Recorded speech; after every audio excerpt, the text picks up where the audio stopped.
Hello and welcome to Streetlight News. On my channel today, we have a very beautiful and interesting speaker, Alex, and Alex is going to introduce himself. And today we are running a segment on voices that makes the world a better place.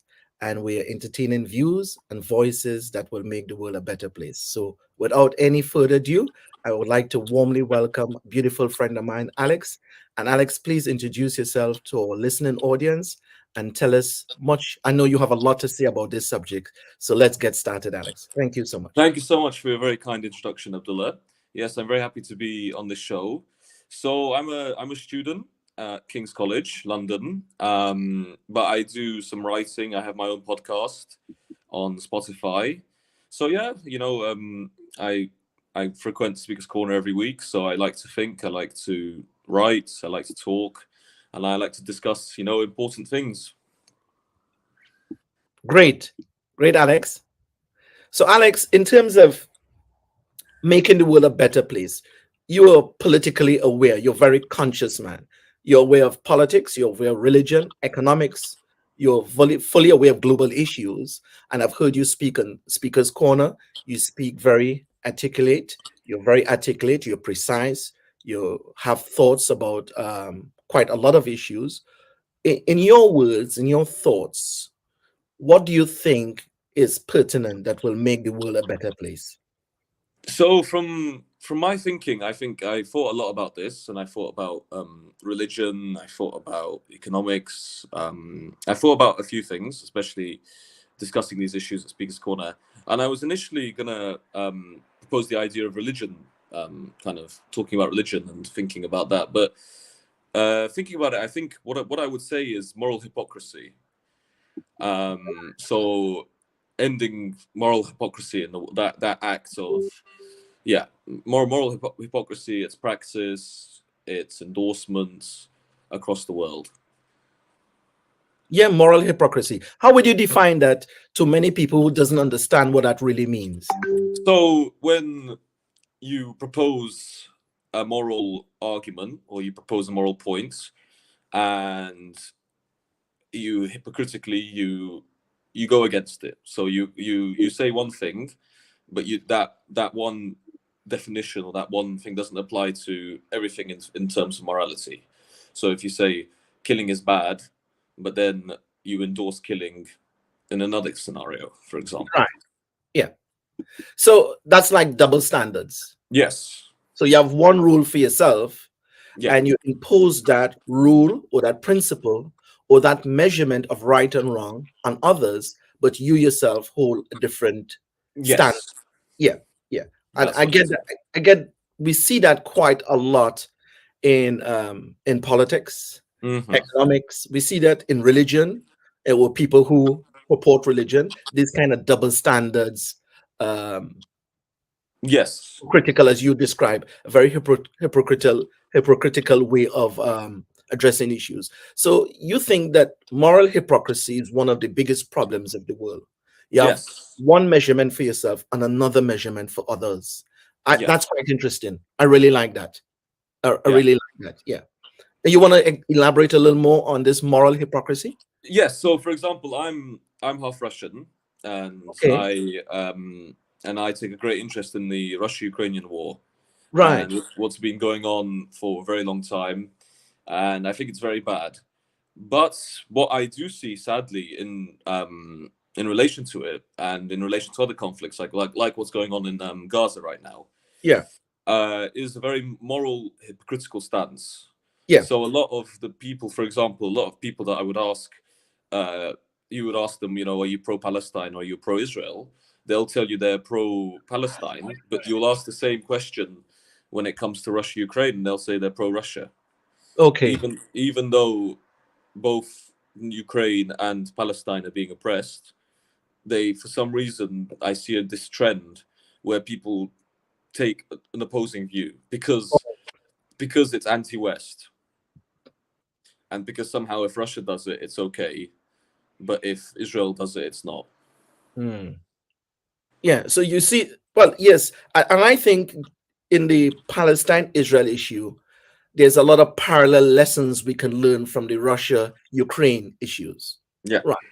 And yes, I think there's quite a few good parallels that can be drawn in order to further the debate or the understanding. And that's quite interesting. So you're half Russian Yes, half English.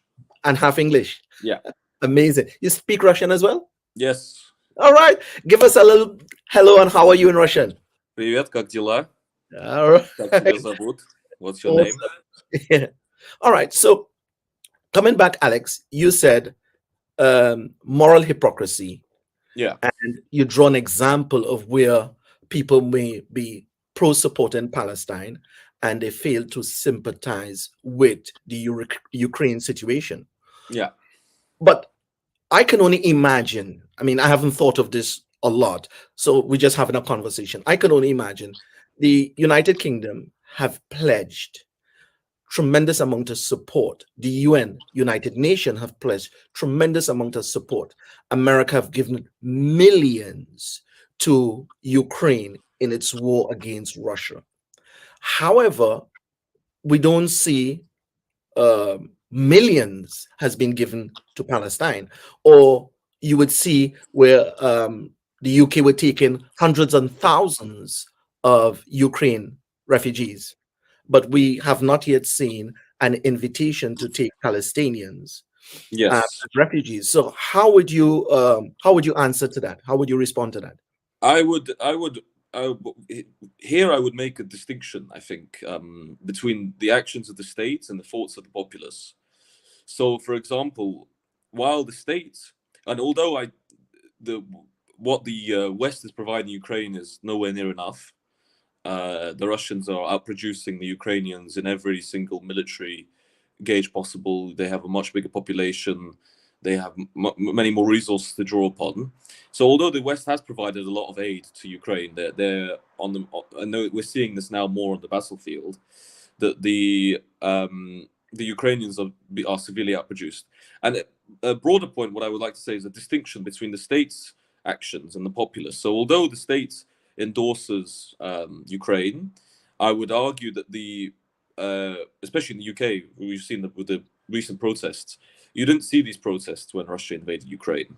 You didn't see hundreds of thousands of people go out on the streets and, you know, scream out the oppression and everything that's going on. But you did see the state acting in a way that they supported Ukraine. But with Gaza, you see the opposite. You see that the state doesn't endorse really, doesn't really help out the Palestinians as much as they could. But what you do see is you see a lot of people on the ground. You see that the popular spirit is with the Palestinians. So although that the state has really helped them, it's at odds with the popular will. Yes.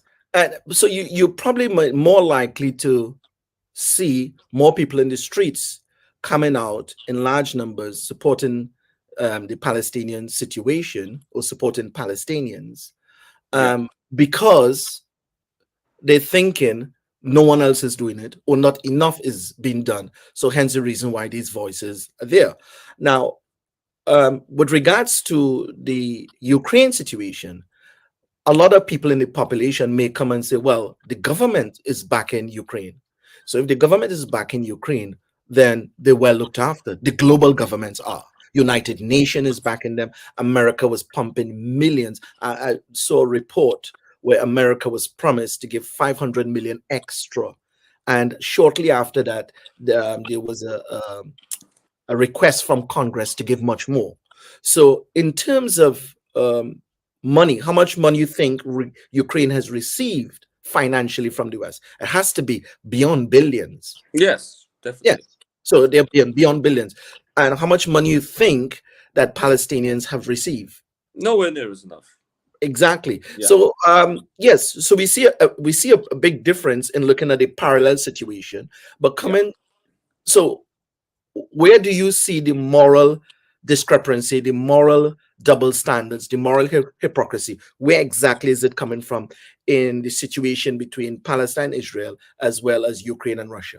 I'd say precisely in what you said is that although the states has been providing, billions and billions to Ukraine, And although you have this, this discrepancy with the, and the populace doesn't agree with it at all. Like that doesn't not agree, but now slowly seeing the kind of in the West this dissatisfaction with what's going on in Ukraine, and a feeling that the money should be going somewhere else.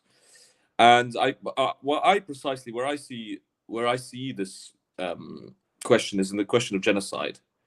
So everyone's very quick to point out what's going on in Gaza is genocide, but they're not very quick to say that in terms of Ukraine. Although it is the same, it is a genocide. It is the same. It might not be on, Gaza is very small, Ukraine is very big, but regardless of it, from what I've seen from people my age and people in the on like the protest, the popular outburst is that this is genocide. But what I saw when I remember when the Ukraine war happened is that although you had the media talking about the West, needing to support, you had people my age going on Instagram, going on social media, saying that okay, fine, they've invaded, but straight away bring up the fact that because it's a white country, suddenly the West cares about it, and using that as a negative way of talking about things. So, although there was this initial shock that Russia invaded, about a week later, everyone started complaining that the West cares about this conflict just because it's white people, and when it comes to a Middle Eastern country, that's not the case. So, I would say precisely the moral hypocrisy comes precisely in this idea of genocide, is that because it's and I would agree what's happening in Gaza, you can definitely argue for it being a genocide, but if you want to be morally consistent in that point, you need to make and extend the points towards Ukraine as well. Even if the government are backing Ukraine, even if all of this support is going to it, that shouldn't change the population's opinion on it. Yeah. So, all right. So, if we're talking about genocide happening in Palestine, as you rightly said, there's a case that can be made to suggest that what's happening towards the Palestinian might be a case of genocide. And that is only echoing what academics has been echoing for a very, very long time. Journalists, academics, huge amount of even politicians have echoed the same, that they saw the situation that happening in Palestine as genocide. So let me ask you as an academic, sorry, what is your studies at university? I do war studies and history. War studies and history. Yeah. Right up your alley. Exactly. Awesome. Now, Alex, so what is your definition as a student of history and war? What is your definition of genocide, please? So in the UN Charter, the genocide is defined in multiple ways. So it can be defined as the purposeful ethnic destruction of a nation, which is kind of what happening in Israel, and then you have cultural genocide. So, but the very idea of genocide is, it happens on many levels. So it happens on the obviously the most fundamental level of killing, but it happens on the level of culture, destroying culture, rewriting history, destroying any semblance of a state. So what I would argue, for example, is if you're going to call Israel a genocider, and then you're not going to call Ukraine, like you're not going to call Russia a genocidal state, it will be as if, like, I would say that if Russia was on the same level as Israel in comparison to Palestine and Ukraine, then Israel would be discrediting Islam. But Russia, because that's the if you draw on a comparative line of reasoning, that's what Russia wants to do to Ukraine. It wants to, just like Islam is fundamental to the Palestinian nation as it is to many Middle Eastern nations. Notions of statehood, notions of history, and notions of an independent Ukraine are fundamental to Ukraine. So that's the argument I would make. If Ukraine's actions match Russia's, then there will be an active campaign of Israel trying to discredit Islam. Excuse me. Yeah. Well, okay. So by definition, are we saying? I understand motives, and motives are not the same as definition. So there are motives behind war and killing. So the Russia motives for fighting and killing the Ukraine, there's them. If we put aside their motives, what is the definition that we can use across the border for the simple minds, for the non-academics? What is the So simple definition of yeah, so in Palestine's case, ethnic destruction, because Palestinians are they're a different ethnic group to Israelis. But since Ukrainians are both Slavic, like Russians, you can't use that notion. But you would use the cultural. I would argue for the cultural. So fundamentally dismantling your notion of genocide? uh, an independent identity in Mm. the state. In the case of Ukraine, the state. In the case of Palestine, also, I mean, also the state, but the people as well. But destroying that identity. Okay, but is destroying that identity an intent or an impact? So, for example, is Putin and Russia initial intent or the initial beginning of that Russia-Ukraine war, was it based on genocide, or Yeah. genocide comes after effect? No, it's intense. It's an intent So from and the I would inception. argue, yeah, yeah, Okay. because what you see actually is that after 2014, when Russia seized Ukraine, Russia seized Crimea and the eastern regions, is that Russians started rewriting history. So 2014, you get new history books in Russia. You get, for example, 1991, the collapse of the Soviet Union is a mistake. Ukraine as an independent nation doesn't really exist. Any proponents of Ukrainian statehood are fascists. They're Nazis. Any Basically, so you have it, and since Russia is a very intellectual, literal nation, they're very founded upon like reading and intellectualism. These things matter a lot. So you have that a lot with with Ukraine. So then 2014, and then you get to 2022, and the plan, the initial plan was 3-day war, replace Zelensky, put in a puppet, and with that remove any notion of independent statehood. And obviously, since that failed, you have you have it even worse now, where they're trying to do everything to destroy Ukraine. Mm. All right. So if we were to understand the need for more popular support in supporting the Ukraine. Now, here was my thing. My thing is this: whenever you have war, propaganda becomes the most important. So wars are fought on three things: Yeah. money, media, and military. So money is spent on media and military. So on media, in the aspects of media, tremendous amount of money is spent on propaganda,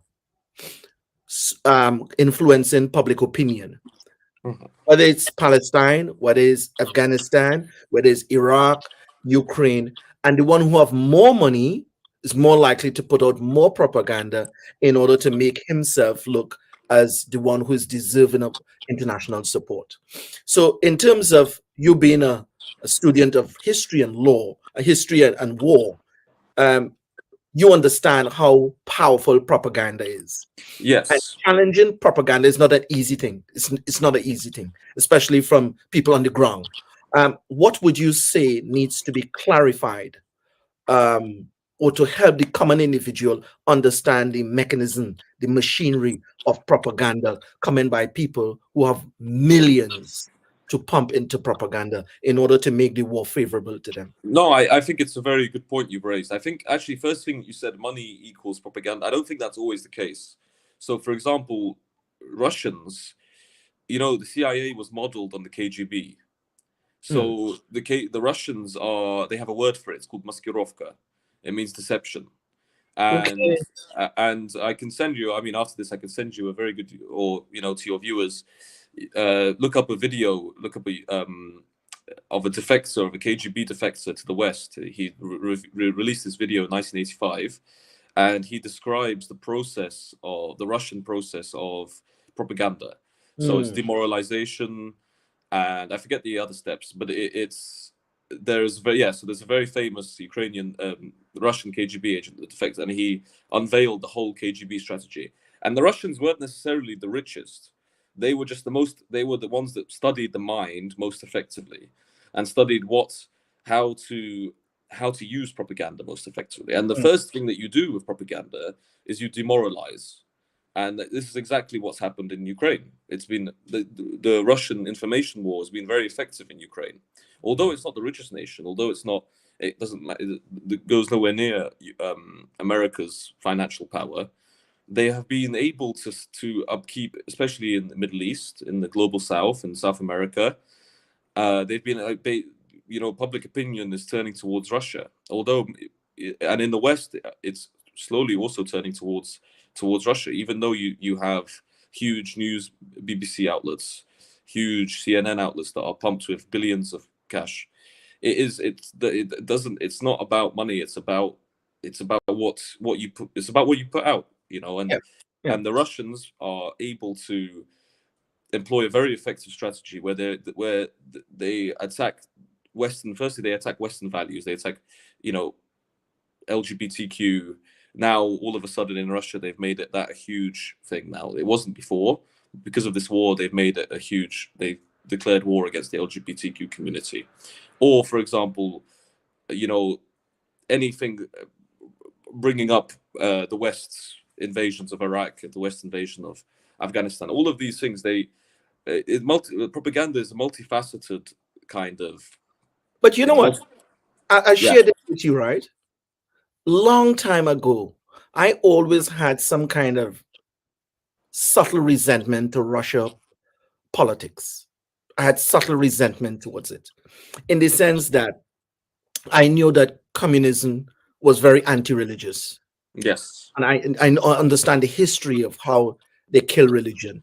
So I mhm, was a little always had a subtle resentment to Russia.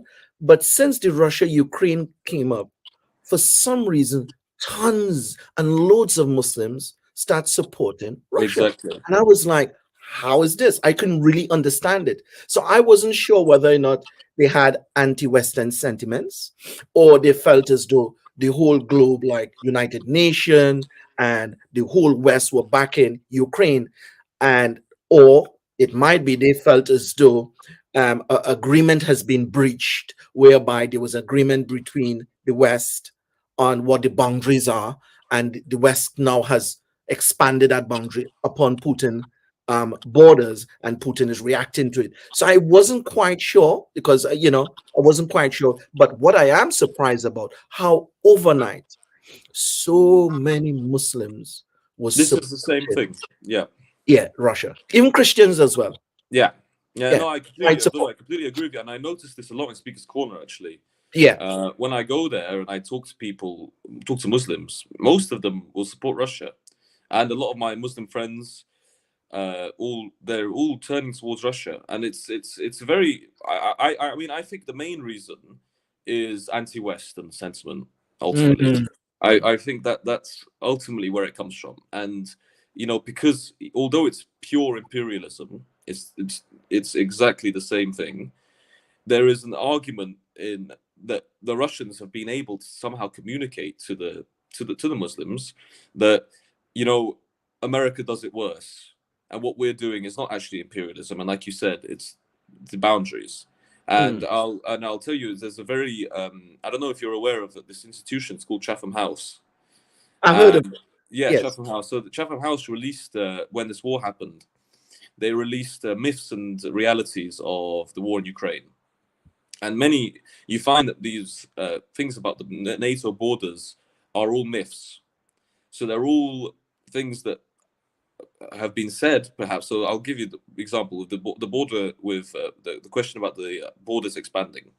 So in 1990, when the Soviet Union was still there, when there wasn't Eastern Europe, there was the Iron Curtain. There was a conversation between Gorbachev, so the leader of Russia, and the leader of West Germany, and they said that we won't expand NATO beyond East Germany, so beyond the border. And then now Russians have taken that to and equated that to we won't expand NATO to the eastern countries, and that was never said.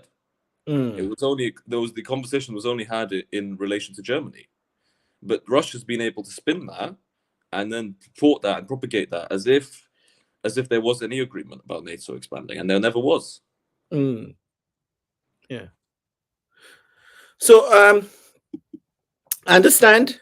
I understand that, and I think a lot of what you said I wasn't aware of, and I think maybe we need to have much more of these conversations, in a wider spectrum, explaining the double standards and the moral hypocrisy.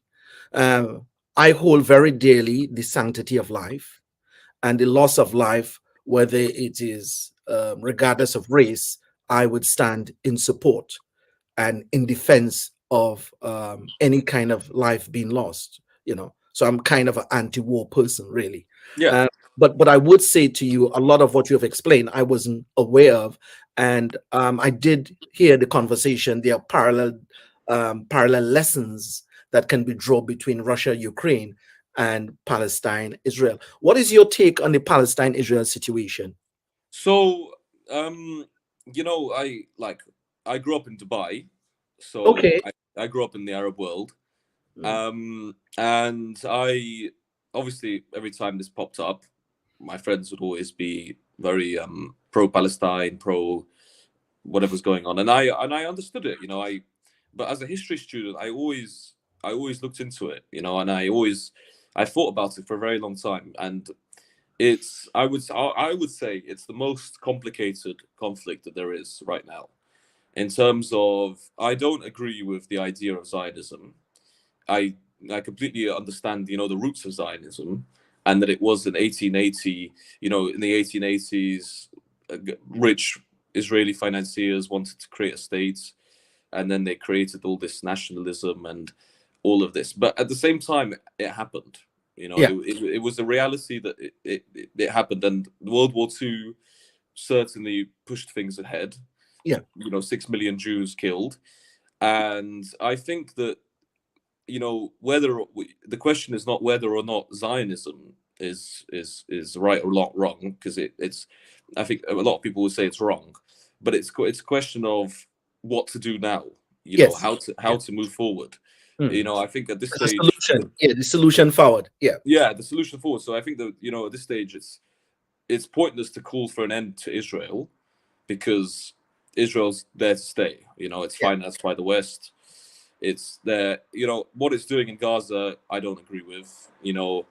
I also see Hamas, and obviously, when you're a terrorist organization and you're being financed by Iran and Qatar, and your leadership is not in Gaza, your leadership is in Doha. You're a terrorist organization. You're fighting against arguably one of the most advanced militaries in the world. Mm. Of course, you're going to employ strategies that they do employ, which is using the Palestinians as human shields. But then I blame the Israelis for feeding into that, because the Israelis know that they're using them but still don't really change their strategy. Mm. So it's like, it makes sense. I understand why Hamas is acting the way they're acting, because it completely when you're fighting against Israel and you don't have the tanks and the planes that Israel do, you're gonna fight underground. You're gonna fight in the same way that the Vietnamese fought the Americans. Mm. It's an insurgent conflict. So the problem is that like the way things are going. It doesn't. I don't think Hamas have the best interests of the Palestinians at heart, and I think that the Israelis have lost it a bit in terms of proportionality. Mm. So they, October 7th, I think, will now forever go down as the awful day in Israeli history. But they don't know what to do, because when they whatever get rid of Hamas in Gaza, they'll birth another Hamas, Mm. because extremism is born from extremist actions. Yeah. You know, so I'm very I'm very in the middle on this whole thing, and I just don't trying to envision the future for the conflict. Mm. But Yeah. yeah. Yeah. I think quite a lot of people, when asked about solutions, um, people imagine solutions that are very far-fetched, that we cannot see this happening, and that might be possible. Um, but what I find is really dangerous in this Israel Palestinian situation is exactly what you said when you talk about moral hypocrisy. So, this moral hypocrisy that I'm referring to, that I see happening in this Palestinian Israel issue, is this. I'll tell you. Someone is creating very, very, very nasty, diabolical crimes against humanity, war crimes, crimes against humanity. And whosoever is doing it, they're blaming the other one. So the criminals are blaming the victims. I don't know. I cannot put my hands exactly. I don't have the proof or the evidence. But what I sense is that coming right back to this moral hypocrisy is and the propaganda issue, because each wars are fought on propaganda. So I'm not sure which war you can think about for big players that they did not use dirty propaganda tactics in order to sway public opinion or in order to sway global governmental opinion so that they can get funding for their wars. However, I would say this: somebody is creating some diabolical crimes, and when they do it, they find a very good way to blame the victims of this crime for doing the same thing to them. So it's like I am committing a crime against you, and I'm accusing you of the crime that I commit.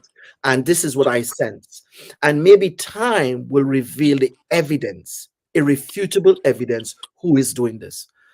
So that's one of the things I wanted to share with you, what I have seen.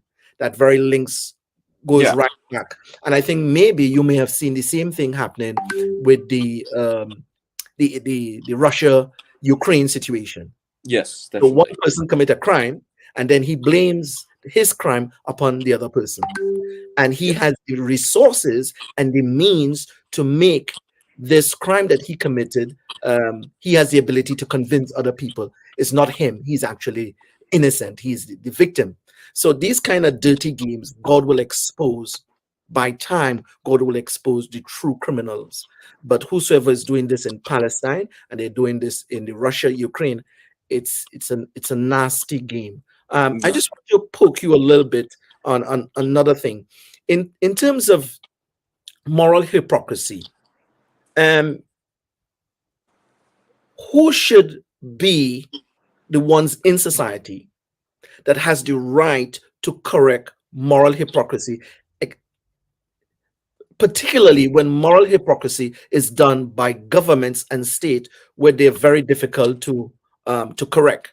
So, for example, if you were to come up or I were to challenge state narrative or state behavior, you'll find I could be I could find myself in very difficult situations. Yeah. So if I was to take a narrative or a position against where the government will put their support, and I'm a public servant, I work in the prisons or in the police or on the trains or in the university, anywhere in the public services, that becomes hugely problematic. You lose your job.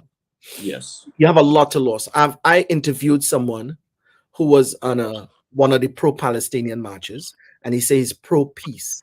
However, he was very sympathetic and supportive of the Palestine situation. And he said he wrote his MP about these issues, and he went publicly and he spoke about it. And thereafter, strange, difficult things start happening with him.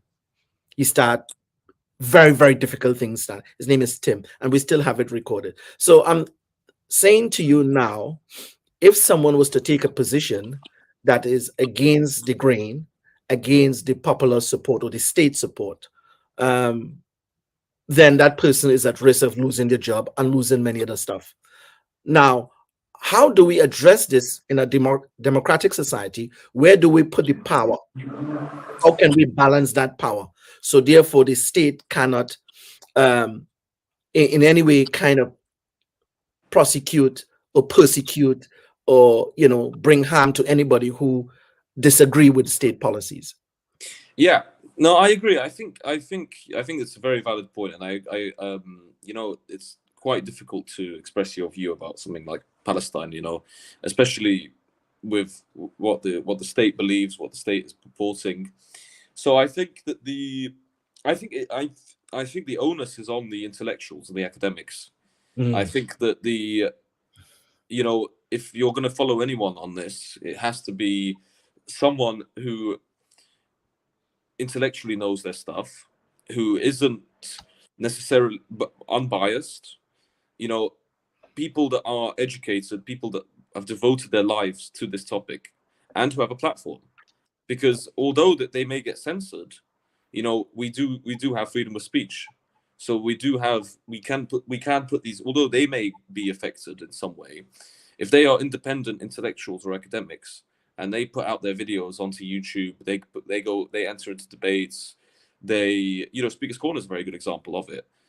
You know, doing these things and broadcasting them is the best way, because your whole, even if you are then contended with the state is then made to look bad, because if you talk a lot of, if you t- yeah you know if you say a lot of good things about the conflict, and you get a large following and people view you as a respected individual, and then you start mentioning, oh, the state is doing this, the state is doing that, that is for the whole UK to see. yeah. So although they may and try and stop it, you won't get thrown in prison. You might get a few cease and desist, whatever. But if you keep going and you have that education, you have that knowledge, and you have that outreach, that is the best way. Mm. And I would also say ones that aren't connected to universities. So the main problem with universities is, I find it in my curriculum, and I find these problems that there is an agenda with the universities, and they are subject to higher checks, and they are subject to things. So they go through. They are what comes out of a university isn't always necessarily, especially in political things. There are, you know, professors could lose their jobs, for example, and then they lose their income. But if independent intellectuals and academics that make their income from their effectiveness in talking about an issue, those are the ones that should be responsible for for this and for creating accountability in society, I think.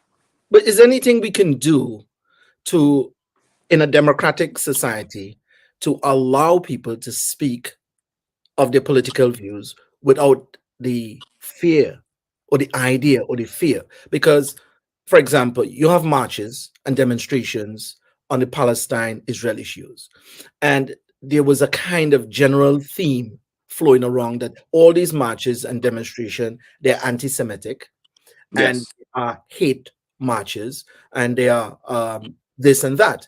Now, I attended these marches and I interviewed huge amount of people and asked them, why are you here?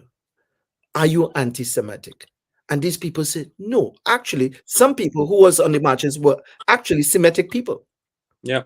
Yeah, there were Semitic people on the marches. So if they had a Semitic background, then it's not possible for them to be anti-Semitic. But in addition to that, are you there for hate crime? This thing about hate crime, are you there to agitate hate? And they said they were there for humanitarian reasons, and their message was this needs to stop.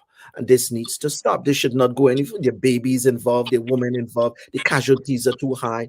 We need to take a responsibility. So I've attended huge amount of marches. I've interviewed these people, and the response was they have no, actually mature people, very, very mature. Some were very well articulated. So you can see they come from educated background, and they were present in the marches, despite there was a kind of political tone that kind of shade that these marches are, hate marches and hate preachers and hate teachers and anti-Semite, which in my experience, the people were saying this is not the case. Now, there was also another conversation where if you're found supporting any kind of hate march, hate speech, whatever, you will lose your citizenship. You're going to lose your visas, you know, and I mean, I'm just saying, in a democratic society, people should be allowed not to, in the name of hate, not in the name of anti-Semitism or any kind of,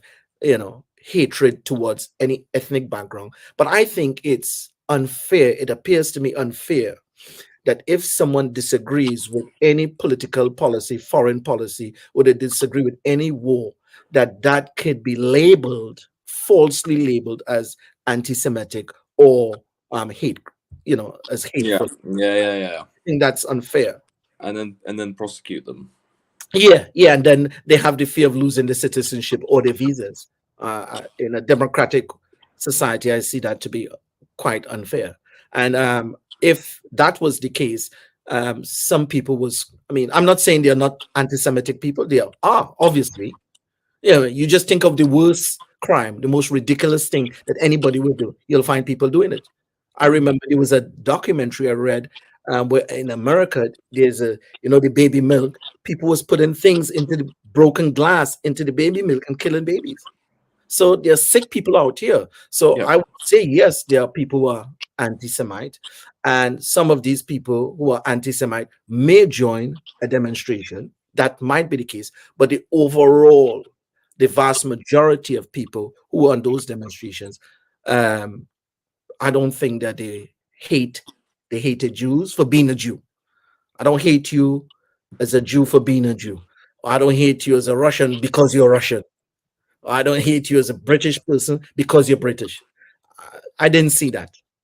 So it might be there, but it wasn't prevalent. It wasn't very obvious. yeah, yeah. Yeah. No, I get you, Abdullah. Yeah, it's a problem. It's a problem in society. I think um, it's the response of the government is kind of panic in a way. They're panicking that they've got these.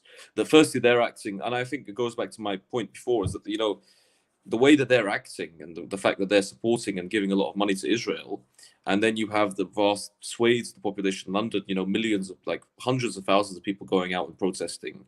It's such a discrepancy in states and in diplomatic action. So I think ultimately it's a panic move, and the way to solve it is to keep is to, honestly it's just it is just to use reason. It is to use reason. It is to use facts. It is to use knowledge. And I would argue that those are actually more effective than marches, because you can march in solidarity with something, and you can march and then it'll go on the news and it will be very big. But ultimately, if you're going to achieve something, it can only really be done with reason and facts and knowledge, because that's the reality of what we're playing with. It's a war for truth Mm. But ultimately. So reason and facts didn't stop the Iraq War. I no, mean, the I whole agree. reason and facts, no amount of reasoning, no amount of facts didn't stop the Iraq War. I agree. But the Israel Palestine is a bit different because it's been going on for so long, and Mm, because it's rooted in that. It's rooted in that. So I think that the only real way to try and change things and to try and move things forward is continually to speak your truth, and to debate people, and to go out there and petition your MP, go uh, push it forward. But I think that ultimately, what's the main thing is that Israel is an ally of the West, and it always will be, unless there is some kind of change in the Middle East. And there is although there has been the degree of rapprochement of the Abraham Accords with Trump and everything, that it is that there ultimately Israel is an ally of the West, so it is in the West's interest to keep funding them, and that's going to be a difficult thing to try and stop. And I mm, think what instead needs to be done is an intellectual Palestinian movement must spring up that can replace Hamas, and mm, that can replace the Palestinian Authority in the West Bank. That is the main thing, is that the Palestinians have a huge diaspora.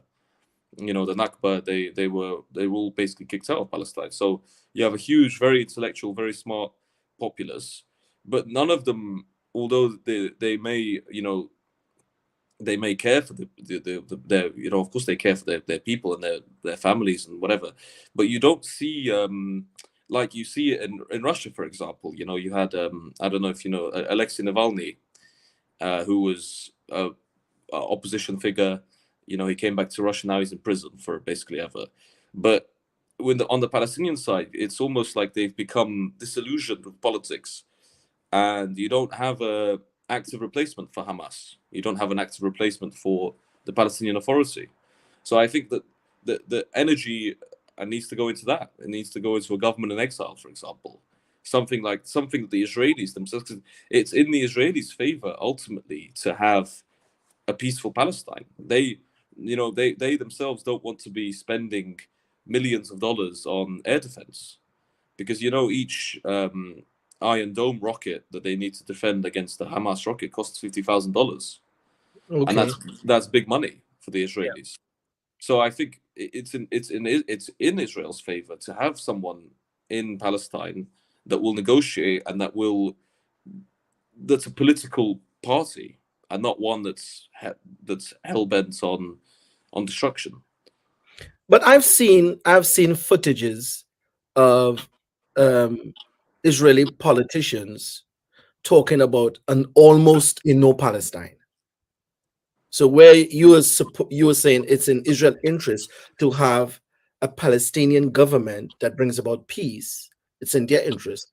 I've seen Israeli political leaders talking about a region with almost no Palestine as a state. Yeah. No, So I agree. it The might thing be is they may now, not. Yeah. what's happened in Israel now is that they've has fought so many wars and taken so much territory, is that the far right has now been endorsed. And you had the situation where the finance minister was a huge expansionist settler Zionist. You Mm. had that's Netanyahu himself, whose family was, I think, brother was killed by Hamas. So you have now a history of Israelis that have fought against Palestine, and with that, far right nationalism was brought up. And of course, you're going to have that. You're going to have that in a situation where another country takes over and expands its territory at the expense of another. You're going to get people that want to push more, and you're going to get that. But I don't think that the youth in Israel is quite left. It's quite liberal. Mm. I think if you, of course, you have the older elites who have been through this and who are more far right, but the youth now, you have an opportunity where you can have a degree of rapprochement. But the question is that you need a government in exile. You need it. It's happening in Russia. It happened in every country that was conquered by Mm. others. That is the only effective way to move forward, to have someone to negotiate with. Kyle, well, that's great. We're going down to some final thoughts, and possibly we would love to have you. Streetlight News would love to have you again. We would love to have you Perfect. expanding more with your knowledge as a student of history and war, teaching us, and sharing with us some quite interesting perspective. And I fully agree with you that the solidarity that is given to the innocent life lost in Palestine, the same solidarity should be given to the innocent lives lost anywhere else in the world, including Ukraine. And I fully agree with you on that. And moral hypocrisies, it's a very interesting topic. I really like the topic. You have given me something to think about. And I'm hoping that this theme we're running, Voices for a Better World, we can get some more speakers to talk about moral hypocrisy. So I would allow you to have the final thoughts, and we would like to have you back in another 5 or 10 days if you're available. Yes, Yeah, there's it was. yes. Yeah, no, thank you, Abdullah. I'm very happy to be on the show. Yeah, I'm very happy to talk to you. We had a very interesting conversation, and I think, yeah, we should expand this, bring some more speakers on, kind of expand the conversation. And yeah, thank you so much. yeah. But what I want to say, moral hypocrisy as you define it's very important, and I Yeah, totally agree. I wasn't thinking of it, and when you brought it up, I really appreciate that. And it's something that if we can meet up in speakers corner, we'll want to have some more discussion. And also, if you have any books, literature, articles that you would like to share with us, I'm quite happy for us to look at these books, look at these articles, look at the points, the reasons behind it, and what the consequences it causes, moral hypocrisy, definitely. and what the solution is. So if you have books and articles, please feel free to share it. We would love to have you back in 1 week again. And we hoping that we're going to expand on this topic, moral hypocrisy. So your final words, Kyle? Yes, perfect. Yes, I'll share some videos, some articles with you. And yeah, so yeah, moral hypocrisy. I think it's one of the bigger issues that we need to deal with in our age, and I think also broadly questions of morality. I think we can talk about and their their relevance in the modern day, and perhaps the fact that they're not as relevant as they should be in relation to putting checks and accountability onto politicians. And yeah, that's all I have to say. Well, thank you so much once again. Thank you Thank you, so Abdullah. much, Alex. And it was a great pleasure. And I hope our listening audience can engage with comments, ask questions to you for when you come back again. And Of moral course. hypocrisy is definitely a topic we would like to engage with and look at the causes and what are the remedies. So thank you so much for your time. And we'll Thank catch you, Abdullah. you on I Sunday at hope this I corner. hope to see you soon. Indeed. All right. Thank you. Have a Cheers. good Bye one, bye. Alex. Thank you. Bye. You too.